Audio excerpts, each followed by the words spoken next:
اب اللہ تعالیٰ کی طرف سے ایک ایسی آیت آ رہی ہے جس میں اہل ایمان کے لیے وہ تسلی ہے کہ اس لیول کی تسلی اور کوئی نہیں ہے۔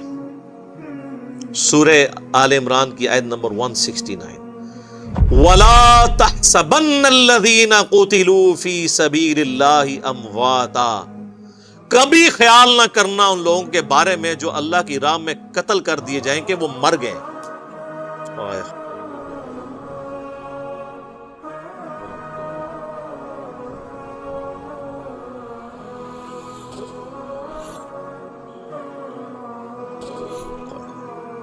حالانکہ مر چکے ہیں، کیونکہ اللہ کہہ رہا ہے وہ قتل ہوئے ہیں، تو قتل ہوئے تو مر تو گئے، لیکن نہیں، وہ دنیا سے مرے ہیں۔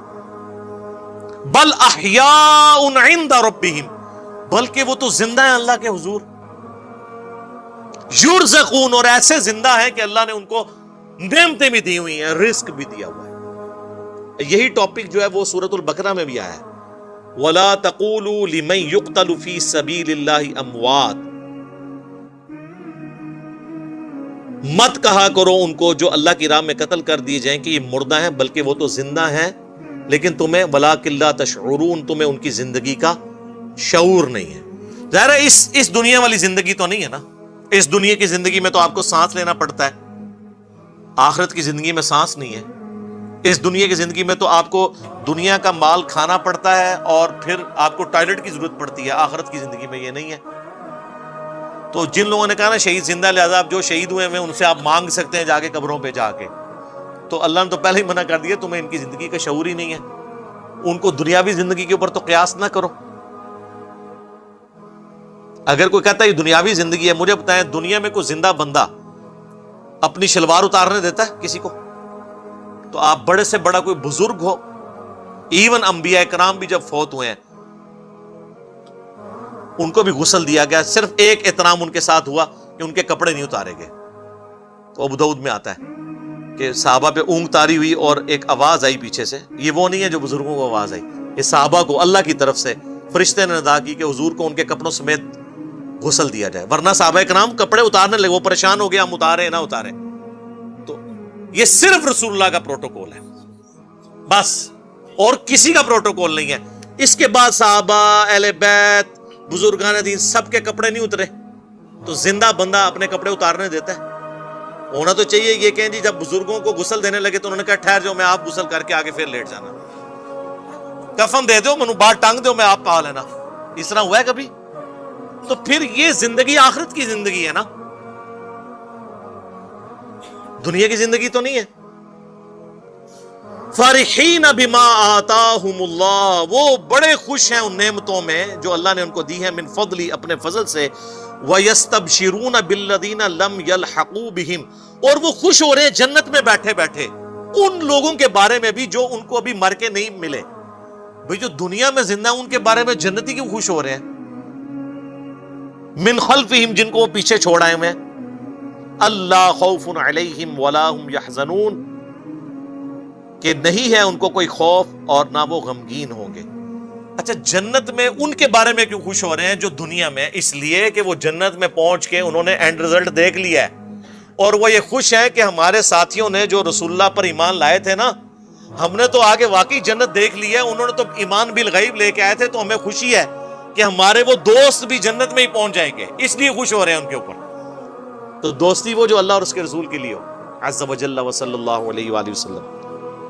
یستبشرون بنعمت من اللہ وفضل، خوش ہو رہے ہیں وہ جنت میں اللہ کی نعمتوں پر اور اس کے فضل پر۔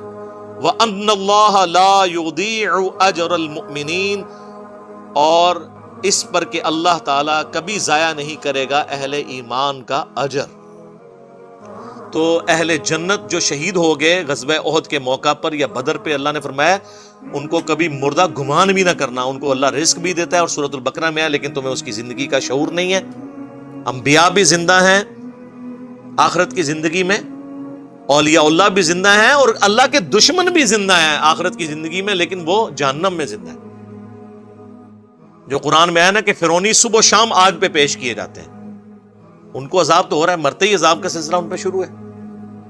اس آیت کے کانٹیکسٹ میں صحیح مسلم میں ایک حدیث ہے،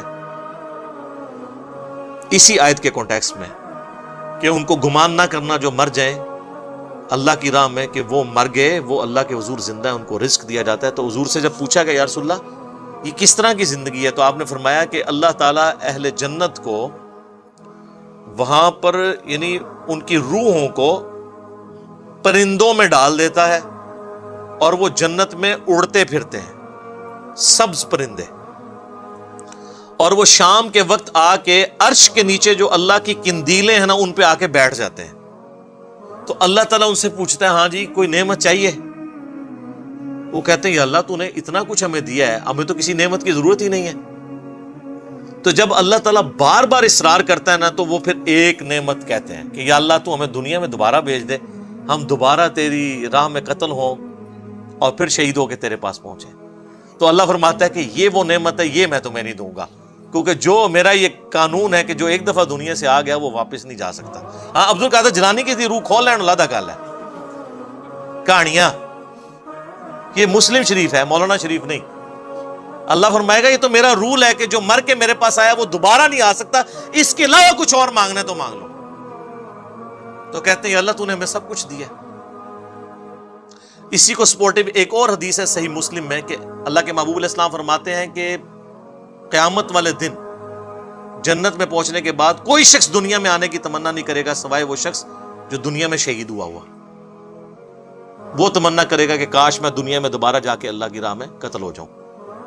اور اسی کانٹیکسٹ میں بخاری مسلم کی حدیث ہے کہ میری خواہش ہے میں اللہ کی راہ میں قتل کیا جاؤں، پھر زندہ کیا جاؤں، پھر قتل کیا جاؤں، پھر زندہ کیا جاؤں، پھر قتل کیا جاؤں، پھر زندہ کیا جاؤں، پھر قتل کیا جاؤں۔ یہ حضور کی خواہش۔ صحیح مسلم میں حدیث ہے جو شہادت کی تمنا کے بغیر مرا وہ منافقت میں مرا۔ اور مسلم شریف میں ایک حدیث ہے جس کے دل میں شہادت کی تمنا ہوئی اسے اپنے بستر پہ بھی موت آئی نہ عام حالت میں بیماری سے، اللہ اس کو شہید لکھ دے گا۔ سبحان اللہ وبحمدہ سبحان اللہ العظیم۔ اللہ تعالیٰ سے دعا ہے جو حق بات میں نے کہی اللہ تعالیٰ ہمارے دلوں میں راسخ فرمائے، اگر جذبات میں میرے منہ سے کوئی غلط بات نکل گئی تو اللہ تعالیٰ ہمارے دلوں ہی سے معاف کر دے، ہمیں کتاب و سنت کی تعلیمات پر عمل کر کے دوسرے بھائیوں تک پہنچانے کی توفیق عطا فرمائے۔ سبحانک اللہم وبحمدک اشہد ان لا الہ الا انت استغفرک واتوب الیک وما علینا الا البلاغ المبین۔ جزاکم اللہ خیرا۔